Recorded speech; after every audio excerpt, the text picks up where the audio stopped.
میں ان سے بیزار ہوں۔ جن لوگوں کو ہم نے کتاب دی ہے وہ ان کو یعنی ہمارے پیغمبر کو اس طرح پہچانتے ہیں جس طرح اپنے بیٹوں کو پہچانا کرتے ہیں۔ جنہوں نے اپنے آپ کو نقصان میں ڈال رکھا ہے وہ ایمان نہیں لاتے۔ اور اس شخص سے زیادہ کون ظالم ہے جس نے اللہ پر جھوٹ باندھا یا اس کی آیتوں کو جھٹلایا؟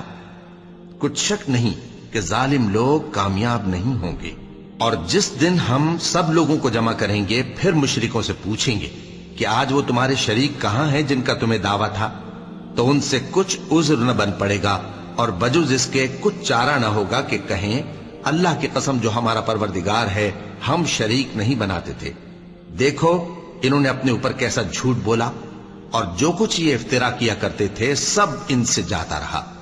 اور ان میں بعض ایسے ہیں کہ تمہاری باتوں کی طرف کان دھرتے ہیں، اور ہم نے ان کے دلوں پر تو پردے ڈال دیے ہیں کہ ان کو سمجھ نہ سکیں، اور کانوں میں بوجھ ڈال دیا ہے کہ سن نہ سکیں، اور اگر یہ تمام نشانیاں بھی دیکھ لیں تب بھی ان پر ایمان نہ لائیں۔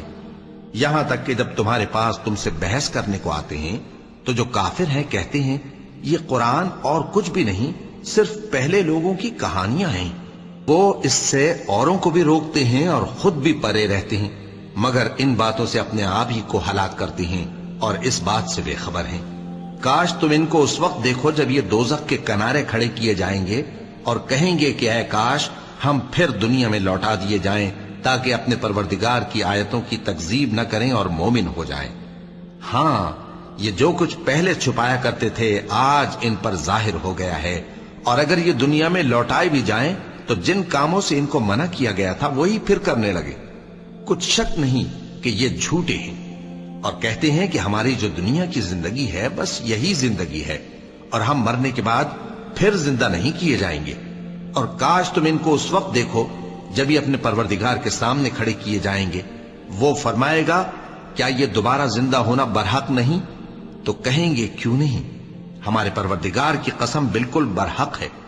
اللہ فرمائے گا اب کفر کے بدلے جو دنیا میں کرتے تھے عذاب کے مزے چکھو۔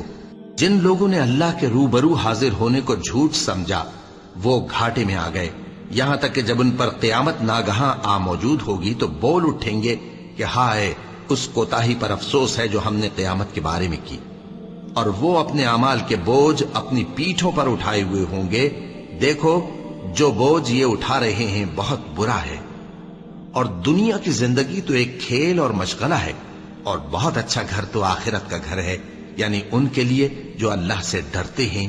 کیا تم سمجھتے نہیں؟ ہم کو معلوم ہے اے نبی کہ ان کافروں کی باتیں تمہیں رنج پہنچاتی ہیں،